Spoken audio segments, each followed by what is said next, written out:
ng light green o yellowish green ang laman ng avocado. At para sa buto, gamitin ng brown o reddish brown.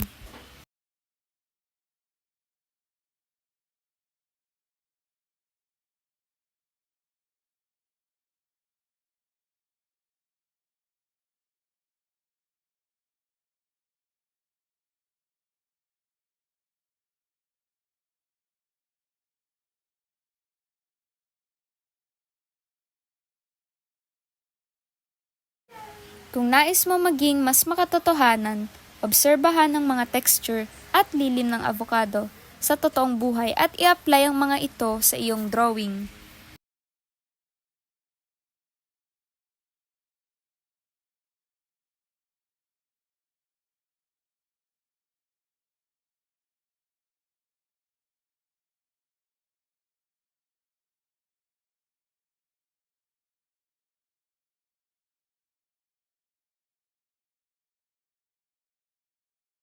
Ito rin ay optional lamang, pero kung nais mong gawing mas maayos ang iyong drawing, gumamit ka ng pen upang lagyan ng inking ang iyong mga linya at texture.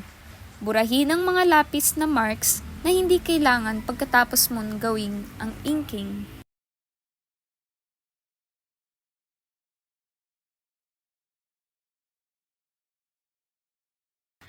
At natapos na din ang ating iginuhit na napaka-realistic na avocado. Kaya huwag kalimutang mag-like at mag-subscribe para sa mas marami pang tutorials. Muli, bye-bye!